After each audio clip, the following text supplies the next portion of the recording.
Welcome to the Ugly Podcast, the place where creatives are encouraged to make messy, ugly art and to redefine their relationship to their inner critic. I am joined by creatives of all mediums and methods to discuss our creative processes and how we navigate the mental minefield of creativity.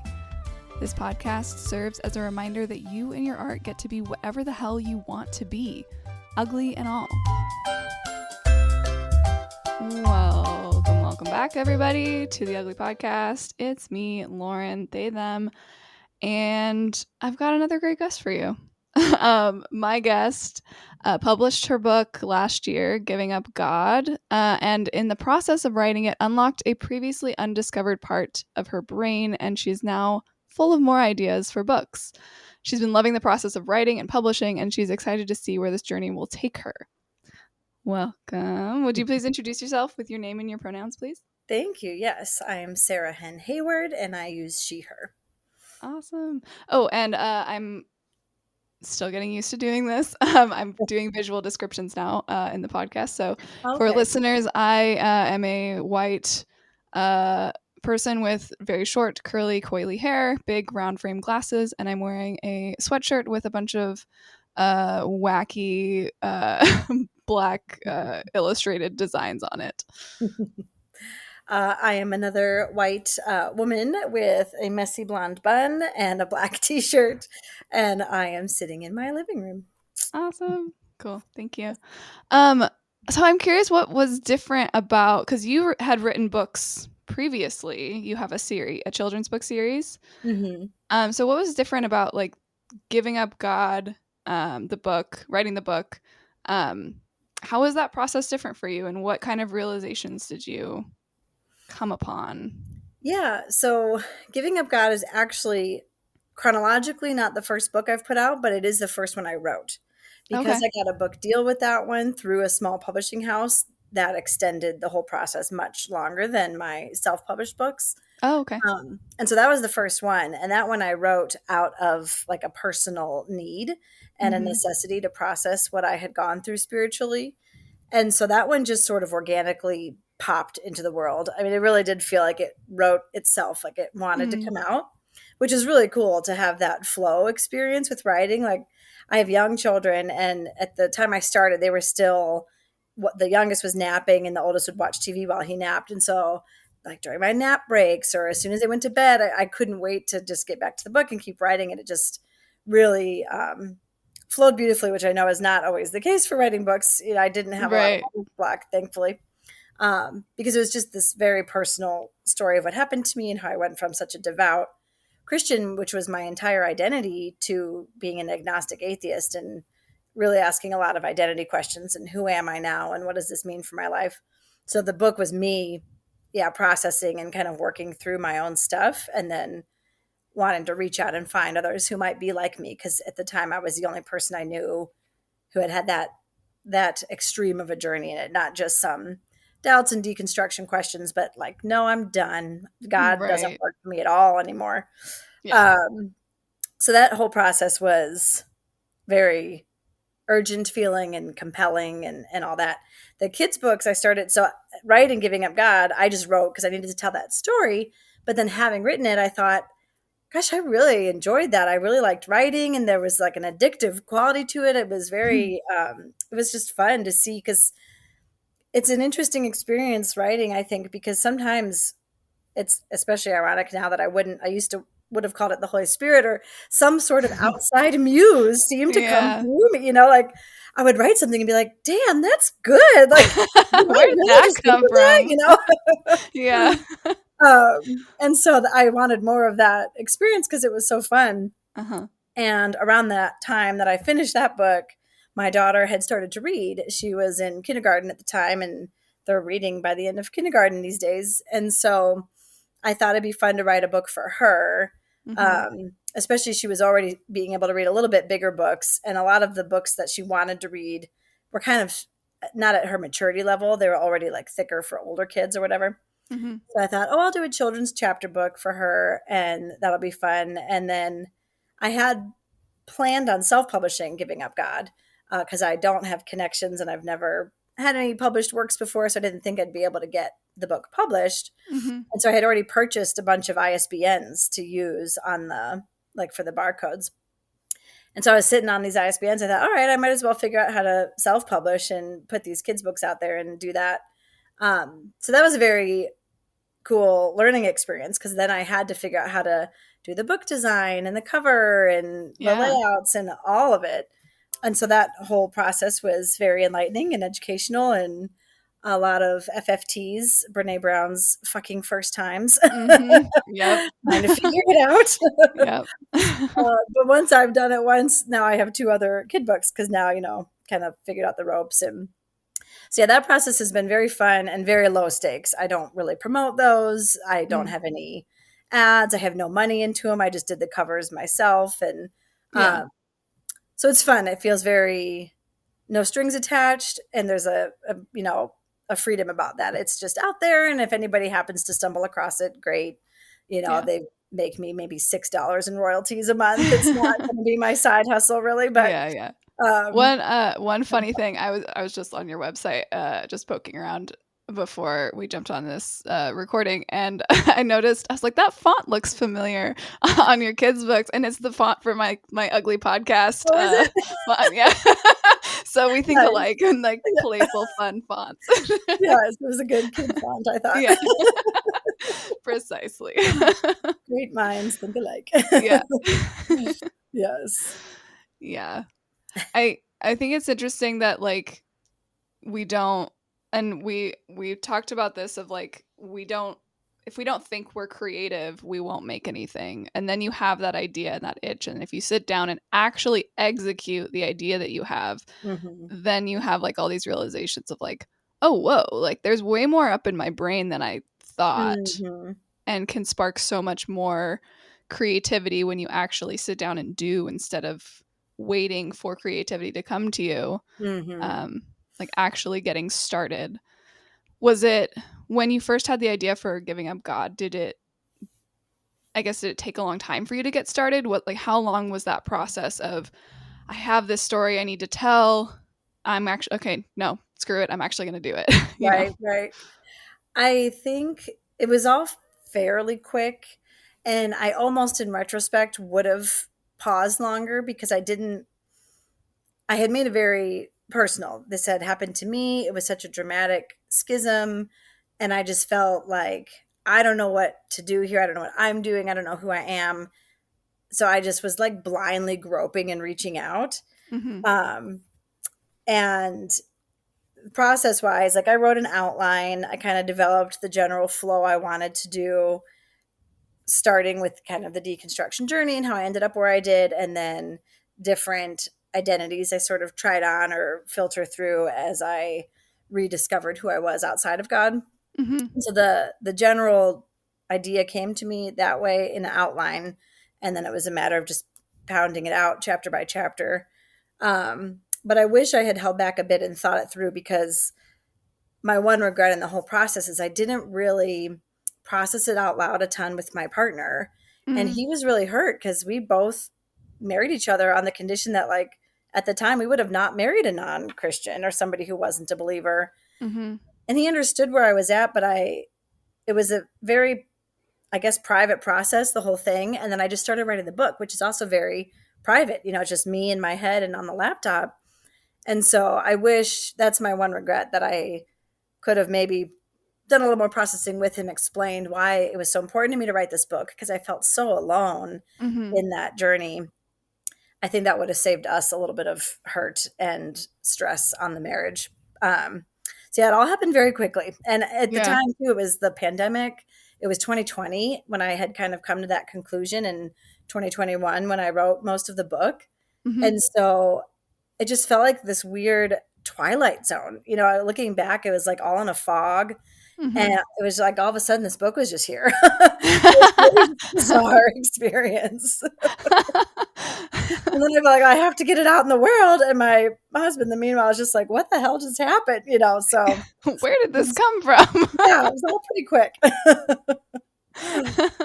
Yep. Oh wow, that's very interesting. I do love memoir's ability to help us process in real time. Like, and I've talked to other people who've written memoir, and they've one of my previous guests, Kayla Rises, does not recommend people writing memoirs the way that she wrote hers, which was like using it to like deep dive process everything that happened. And so it's very raw and very like dark. But like Mhm. that's kind of the beauty of memoir, is being able to write your story how you want it. And like in writing the story, you get the results that you want to see in your life, because you're like, this Mhm. is my story and I'm telling it this way. It gives you some like creative control over your Mhm. actual life and your actual feelings and your actual processing of the situation. I think writing memoir is awesome. Yeah, it was hugely therapeutic for me. It helped me just crystallize what it was I thought now, because I had to sort of rethink a lot of, do I still value all the same things? Am I still Yeah. motivated to make similar decisions or live, life the same way? And if I am, why? Or if I'm not, what is my motivating factor now? So it was a lot to think through. So yeah, the writing, it was really helpful for processing and yeah, kind of helping me redefine what it is that I valued and cared about and why. Mm-hmm. And then it was just so putting it out into the world has been a beautiful experience. I feel really lucky that I haven't been too attacked by it, and it's a very sensitive Yeah. topic. Oh yeah, for sure. I think it's because the algorithm has never liked me, so it's just not getting seen by people who have been mad. And somehow only Sometimes it's people a that blessing not to be seen by the algorithm. yes, it's a blessing and a curse, I guess. So yeah, it's been mostly positive feedback of other people in similar boats who appreciate it and are grateful to feel seen and understood by somebody else, which is what I was hoping to do. So Yeah. that part has been really restorative and like justifying kind of. Yeah, I bet. Hmm. I love that. What was your relationship to creativity prior to that? Yeah, so we had mentioned in some of our earlier questions how I never felt like I was a quote unquote creative person. I think literally because I just defined creativity as like painting. Mm-hmm. And I Yeah. don't paint, or Right. I didn't. Um, my mom was always more of a creative type, and she did a lot of different. She knit and she made her own cards, like stamps, and she would do very elaborate scrapbooks. And none of that ever appealed to me. And so I thought, well, if that's creativity, I'm not creative, I guess. Mm-hmm. Art class was never a big draw for me. I liked photography. I did do a film photography class, but even that felt more technical than, again, being creative to me meant you created with your fingers the piece. Right. Yeah. Yeah. And so, yeah, I just didn't consider myself to be creative. But then when I was in grad school, I'm a physical therapist, is like my day job. And so I was in school for a long time. And as kind of an outlet away from studying so much, I did start drawing just with like colored pencils, Mm-hmm. which to me again felt not legitimate. So that was just a little hobby, But as I look back, I realize I have always had a creative angle somewhere. Either I do write a lot, I've always journaled, and that's been a place for me to be creative or process. I wrote some really bad poems back in the day in college and Oh high school yeah. in my old journals that are embarrassing. And then when I met my now husband, I had mentioned to him that I always was interested to try painting or something else like that, but that I just had never really, like you said, just done it, just started. And so, a gift of he and I complimenting each other, he just went out and built me an easel.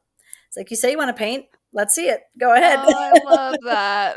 For Christmas, I got an easel. So now I have tried some painting. I get very DIY, no skill, and just figuring it out on my own. But Yeah. it's enjoyable. I like just the act of doing it, just mixing the Mm-hmm. colors and developing a picture. And, half of them have ended up painted over in the trash or hidden away in hallways. But Sure, yeah. um, I think, yeah, I've started to slowly accept that creativity can be a lot of different things and that I don't have to be a professional artist or like actually trained in order to be a creative person, that it counts, even if it is just colored pencils or just a hobby. Yeah. Yeah. Absolutely. I I'm so curious about this phenomenon because I've talked to so many people who didn't think they were creative at some point in their lives. And like so many people that I just interact with daily are just like, oh no, I'm not a creative person. And I don't know, like, when did this happen? Was it I Mm. am prone to just blame capitalism. I think that capitalism made like creativity die because we thought that, oh, in order for something to be considered creative, I have to do it for a living or someone has to buy it or some like Mhm. I don't know. Maybe it's that, but I don't know, but like there's somewhere along the line of like hu- humanity evolved. We've always been creative. We've Mhm. always been inquisitive and curious. And then somewhere along the line, it was just like, nope, creativity is not for everybody. I'm just like, Right. when did this happen? I I don't know. think it Someone needs is to tell me this because I'm so confused. Like, when did we stop thinking we were creative?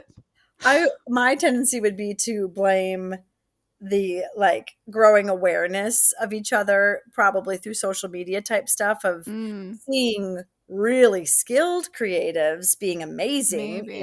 hearing all the artists and singers and reading all the amazing, and to compare and be like, oh well, if that's an artist, I'm definitely not that. Yeah. Or maybe like museums, even just like what ends Mhm. up in museums are like those beautiful, like, Renoir paintings and like Right, the right. Mona Lisa. And so we're like, well, that's clearly art and that's not what I Mhm. do. So then people just Right. assume that they don't fall under that umbrella. I don't know. Or maybe like education system because we know we get Yeah. into, you know, the regurgitation model of learning instead of Mhm. creativity. And even Uh though art class was like an elective, it was yeah. considered maybe your easy pass, or, like kind of not taken as seriously, or certainly not part of a core curriculum for anybody. Right. Yeah. Exactly. Yeah.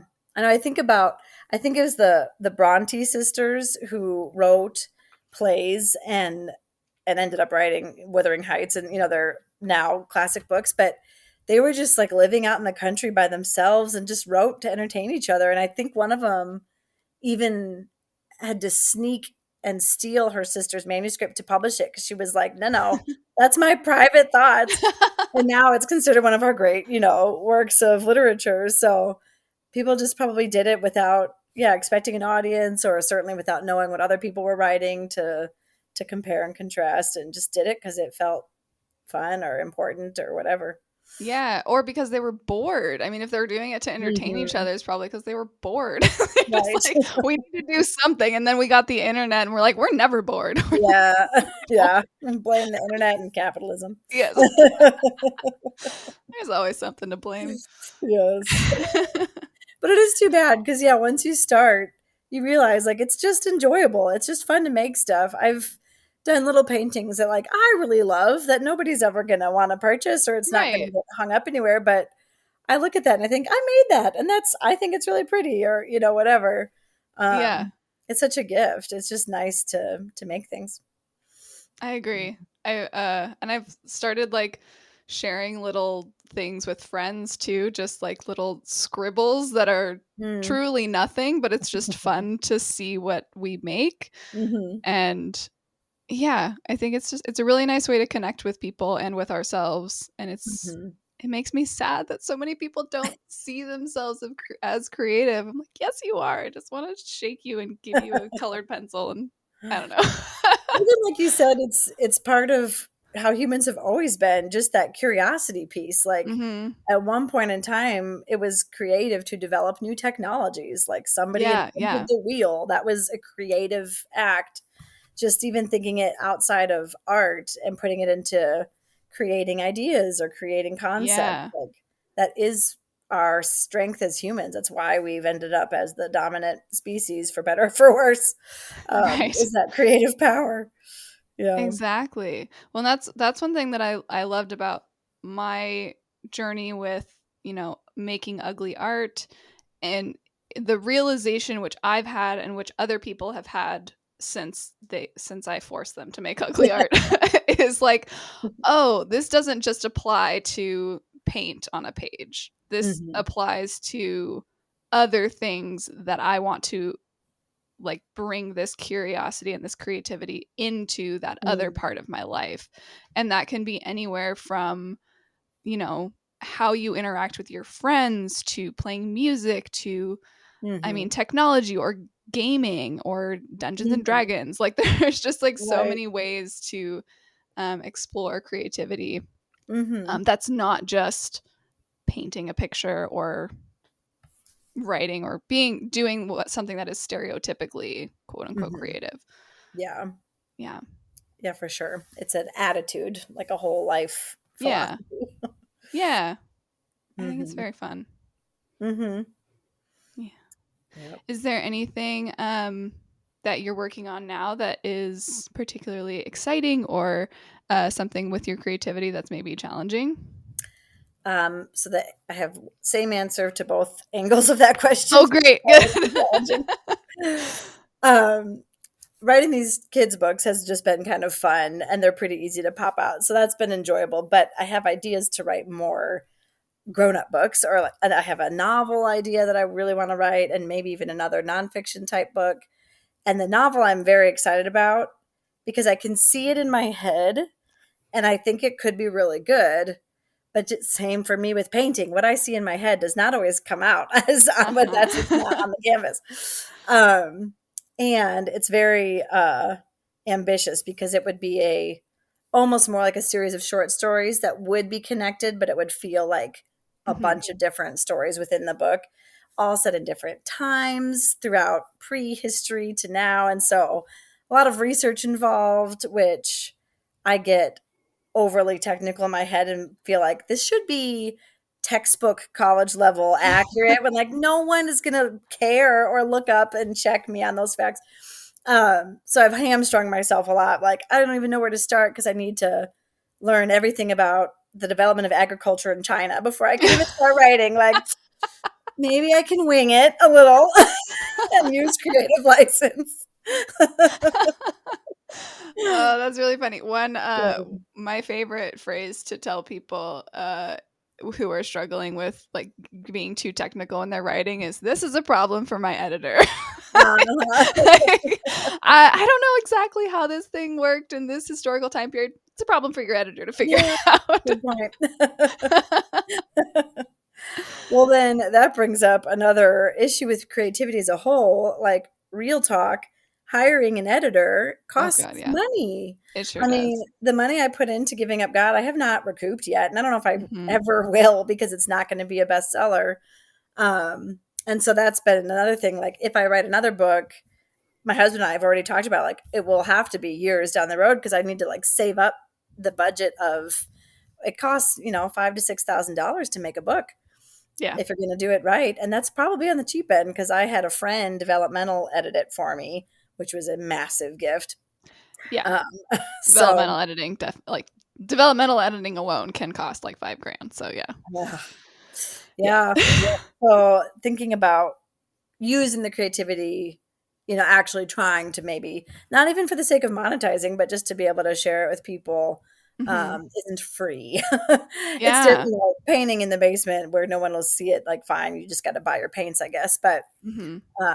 yeah, so I really want to write this book. I can feel it, and it calls to me like I Hmm. did before, where I really want to write, but it's intimidating. And thinking about to make it really good would include hiring professionals to help. Yeah. And that can definitely be a barrier. So we'll see. Yeah. I'm hopeful, but it'll probably be years and years down the road. Yeah, that's totally fair. I Yeah. think one of the beautiful things about the internet is how versatile or how diverse and I'm going to be able to speak soon. The diversity of options that you have for Mhm. publishing, because like it's not, even though like, publishing a physical book or an ebook is usually like the Mhm. goal or the image that we have in our heads, like there's so many different ways that people connect with content these days. Mhm. Like, paid blogs or Mhm. just there's just a lot of interesting ways that people get their art out there without having to, make those um Yeah. big payments. But I mean, yeah, Mhm. unfortunately, working with human beings in today's economy is expensive. Well, I'm probably too vain to put it out there unedited. Yeah, Like I could yeah. just self-publish it rough as it, do my best and make it as good as I can get it. But having seen what the editors did with Giving Up God, I'm like, oh, they made it better. They made it just sound better and feel better. It was still very much my word. That's a cool little alchemy that editors have where it's still definitely my voice, my words, but they just, yeah, made it better. And so to put out one that I haven't hired anyone to help with is like, ooh, do I want to put my name behind that? That would be a different experience. Yes, that's also Mhm. totally fair. Yeah. Yes. Which, case in point, the kids' books, the second one that I have three out, I've it's on its third edition, which sounds fancy, but because I just kept finding typos. Damn it, I need to upload a new one again. Oh, So that's really funny. I'm human. Yeah, but I do. Yeah, I've really enjoyed the writing specifically, and even this month I've been doing on Instagram write a poem a day for the month of May, and so Oh, that's cool. been really fun and not with any goal of monetizing. I'm sharing them publicly on my Instagram, but that's as far as as I'm doing with them. And so that's been really fun. I definitely never thought of myself as a poet, and so I was inspired by you to be like, make it ugly. Doesn't matter if it's good, just do it. Yeah. So they're not ever going to win any awards for poetry or anything, but I've really enjoyed that. It's been a guided thing through Caitlin Curtis, who is an author that I really like. So it's kind of a challenge that she's doing this month. So she sends out the prompt and a Mhm. word to kind of use to go off of for your poem. So that's been really neat. So I might try hunting out more things like that of like writing challenges or because it's nice to have a little bit of guidance to it instead of just Yeah. a lot of the writing advice that people give is you have to write every day. You need to sit down and pound it out. It's like, well, that can be hard if you don't have anything at top of mind to say or. So to Yeah. have a little bit of a guide is nice. So I've really enjoyed that whole process this month of writing bad poems. That's awesome. I love Yeah. that so much. Oh, that's really I think that's a really fun practice. Um, yeah, I've never really been able to get into like what is it, 3 pages a day or Hmm. whatever, or 10 I don't Yeah, know. they'll do word It's like counts. 5 or 10 page. I can't remember what it is, but Yeah. yeah, from is it The Artist's Way that talks about that? Hmm. Daily pages. Yeah. That's not, yeah. I haven't been able to get into that. Well, especially because most of us, it's a side hustle or a hobby. Right. It's like we have day jobs and lives, and Yeah. it's hard to find the time. Yeah, it really is. I try not to push everything out to one day, one day when I'm retired or one day when the kids are older. I try to think, nope, this is it. This is now. And you don't know if Uh-huh. one day is even coming. But it is tempting to think, well, I'll have more time eventually, right? Right. I don't know. We might not. Yep. Yeah. Do you consider your creativity mostly to be painting and drawing, or do you write as well, or what do you like to exercise those muscles in? Yeah, I also write. I collage, I paint, I use like Crayola markers. Mhm. um, just my scribble my cares away. Yeah, right now collage is really the main thing I'm doing. I write mostly right now. Writing is much more processing. I think ever since my divorce last year, all of my writing has been just very much like kind of processing and discovering like who I am and what I'm experiencing, Mhm. um, and who I want to be. I haven't been able to focus. I've had a few like fiction ideas, Mhm. but haven't been able to really sit down and focus on them Yeah. just in this season of my life. Mhm. Um, so yeah, I am excited to get back into writing short stories though, Oh, like little nice. like mini stories. Have you heard of NYC Midnight? Mm-mm. They're a really cool group. They do writing challenges Okay. frequently, and they have a ton of them. For like right now, there's one starting. I mean, not right now when we're recording this in May. Right. You're listening to this in August or whenever. So Yeah. they'll have different ones up, but they in May starting in June they have flash fiction, which I think is 1,000 words. Mm. And then like in July I'm doing their like microfiction, which is 500 words. Oh, okay. And they do all kinds of them. But the cool thing is, so it's a paid thing to join. But the cool thing about it is they give you feedback on your Oh, story. nice. Uh-huh. So That's they tell helpful. you like a list of things that you did well and a list of things that could have been improved. So even if you don't like win and get advanced to the next level, you still have like this great feedback on your writing and can Yeah. kind of take that with you. Oh, that's awesome. I'll have to check that. Yeah. I think they're great. I had one story go to the next level and that was very exciting. But then I Yay! didn't get So there is any like further. a But challenge aspect to it where yeah. what is Yeah, there a grand prize or how far does it go? yeah, there is a grand prize. I can't remember how much it is, but it's like a monetary prize of like I want to say $1,000 or a couple $1,000s or something. Uh-huh. But yeah, I think there's three tiers or 3 levels that you have to complete. Oh, okay. Yeah. Oh, neat. But yeah, I it's very fun. am They give you like that's they so give good. you a genre and then a word you have to incorporate, an action you have to incorporate, and a character. Yeah. Okay. So and like it's usually like the occupation of the character or something. Yeah. Oh, fun. Oh, I'm gonna really check that out. And Yeah, it's really fun. midnight. Is that what it's Yeah. called? Yeah. Okay. I'll Oh, have fun. it. I'll have it linked in the show notes for people. Yes. Yeah, that's fun. It's neat to have that framework. I think it's weird. There's a parenting book I read that talks about raising kids. It was like the French style, I guess. And so they have a system they use where it's like a rigid frame, but then total freedom within that. Uh-huh. And so I like that analogy for, I think it works well with kids because kids do thrive on routine and being able to predict something in the world, knowing when you're going to eat or go to sleep can be comforting. But then within that, when they're just playing at home, it's like total freedom to be naked or play, doing whatever they want. Yeah.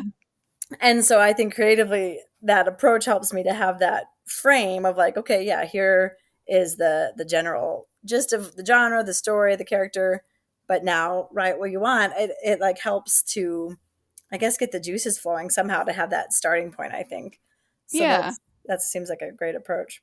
Yeah, you don't always have to like come up with everything directly from your brain. You can pull and take information from other places and ideas and have someone actually give you rules to follow, and that's still creativity. Yes.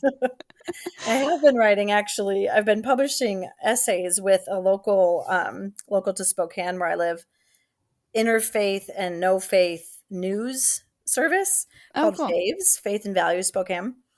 And so I write for them, and I just made it my personal goal to try to do like one essay a month or so. But that's been hard because I don't have any guidance. It's just write on whatever. It can be spiritually themed or religious themed, but it doesn't even completely have to. It can be more current events. So I have written some stuff to help me process current events going on. Yeah. But yeah, to have just like zero guidance at all is way more intimidating to just start with a totally blank slate than at least write about this topic. That helps quite a bit. Yeah, definitely. Yeah, I guess what kind of advice would you give to creatives who are just, you know what? I'm going to ask this for myself. So I'm in this funky space with my creativity where I love it. I'm still using it, but it feels like, I don't know, I'm like missing something. Like maybe it is like a direction to go, that I'm feeling kind of aimless in my creativity. I don't know. Any thoughts on that? I'm just going to use this as my own personal therapy session. Not a therapist, warning. No, maybe therapy was the wrong word. No, therapy is the wrong word. Process. I guess coaching session. Process. Yeah. I do think, because I've definitely fallen into funks a lot, and it's hard, especially if things in the world feel heavy, which they do right now. Hmm, I hmm. think it can feel almost frivolous to go paint pretty pictures or color. It feels like there are people literally dying right now in many places around the world. And so that's always been true. There's always been people suffering, and there's always been lucky ones like us that happen to be safe right now. Hmm. Um, so it almost can be honoring to life itself to just take advantage of your security and use that to be able to be resting or creative, or it's a gift. And I think appreciating that for what it is, I tend to fall into guilt, and I think a lot of that's because of my Yeah. religious upbringing. It's Oh, like a yeah. survivor's guilt, Right. and that's not serving anyone. Now it's Hmm. just going to ruin my life and the people I'm worried about. As as hard as it is to accept, there's very little I can do about people suffering on the other side of the globe. I can donate some money, I can write my congress people, but that's realistically most of what I'm capable of doing. So acknowledging my care and compassion, but then also moving on and living my life, like it's a very, for me, a very hard line to thread. But Hmm. I do think it's in a way honoring of people going through tragedy to say, well, I'm going to make sure that I then am living my life to the fullest and not taking it for granted, and realizing that it's a gift that I'm here and trying to make the most of every day. So I try to use it as motivation when I get bogged down in like empathy crushing guilt. Hmm. Um, and so I would encourage you to, process those feelings, but realize, like, I don't know, not to get stuck in a quagmire because other people are trapped right now. Like, Yeah. use your Yeah. freedom. I think the thinking of it as frivolous is an interesting thing that I think about a lot. Like, Mm. what kind of art do I want to like like put out in the world, but then what kind of art is just for me, I Mhm. guess. And like maybe feeling a pull toward wanting art that I do feel compelled to share, Mhm. which when I'm intentionally making art that is often quite bad is hard to do. To offer that up to the world, Just yeah. be like, yeah, here is this thing. It's terrible, but like uh But you know what? Beauty is also in the eye of the beholder. Some of the very art true. that sells, I'm like, And I why? like a lot of my really ugly stuff. So Yeah, you never know. But you're ugly as somebody else's amazing. it's true. It's true. Yeah. I don't know. My brain is in a funny place today. So thank you for being here with me in this weird space. Do you think that going public with what you're doing, or, showing it in some way, for me, that's very motivating. So before Yeah. I even wrote Giving Up God, I had recognized that writing was very helpful for me because I had always tried to privately journal. Again, growing up religiously, it was quiet times and daily, Mhm. prayers. And I had fallen off of that quite a bit as I just entered the real world after school and, didn't have as much time. But I had recognized that the writing and the act of writing itself was so helpful to me. And so I started a blog years ago, and I thought just that little bit of accountability of thinking somebody out there might be reading this and waiting for the next, post, that was motivating to get me on it at least a little bit more consistently. So Yeah. sometimes it doesn't have to be with the thought of going viral or selling, but just putting it Totally. out there publicly for that, like, accountability piece, that can kind of go a long way. Yeah, definitely. I like Yeah. that. Or setting goals. Yeah. If the directionlessness, maybe give yourself, make art about what's happening in the world, make art for Gaza or make art for whatever is on your heart. Yeah. And again, even if you're not going to do much with it, that act of making it can be helpful. And if that's what's really, taking over your mind space, well, work with it and use that. Yeah. Yeah. No, totally. I agree with Hmm. that totally. 100%. Yeah. Or, Yeah. you're allowed to take breaks and not do it. I tell myself that too. You Very don't, true. you're not obligated to create as much as it's like working out. It's good for you. It would help your Yeah, I body, know. I but it's also okay to rest. yes, 100%. And it's so like yeah, it's so funny just like everything you're saying. Like, we know these things. We know, Mhm. like, Yeah. I've been talking to creatives for the past 2-3 years on this podcast. How long has it been? I think it's been 3 years now, almost. Like, talking about all these concepts, and still, like, when you're in the creative funk, it Mhm. really doesn't matter how much you know and how much, like, good advice you have. You're Yep. still gonna feel in the funk. It's just, and you just Yeah. have to live there for a little bit, and it's okay. Yep. Yep. Yeah. Just lean in. So if anybody else out there is struggling with their creativity, you're not alone. Never Yes. alone in that.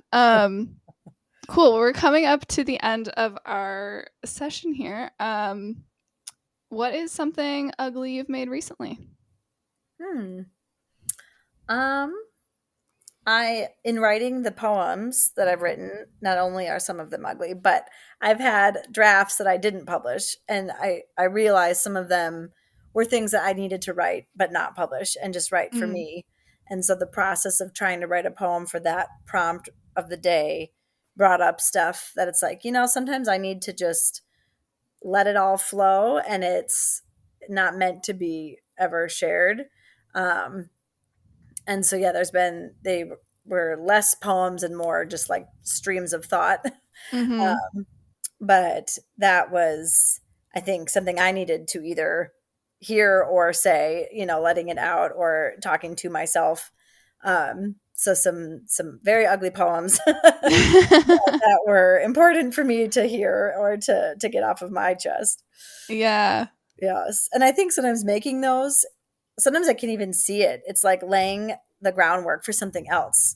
Like Mm-hmm. it's a very rough idea that's kind of in my head, but it's not at all processed. It needs to be like chiseled out. And Yeah. so writing those first very ugly thoughts down in versions kind of just starts the ball rolling, and maybe it'll get polished up one day, maybe not. But yes, you just sometimes do have to start somewhere and letting it out, even if it doesn't look pretty. Yes. Yeah. Definitely. Hmm. Cool. Yes. I love that. Well, thank you so much for joining me, Sarah, and for just chatting about the creative process and what it's like for us, and just you're Yeah. great. Thanks. Where can people connect with you?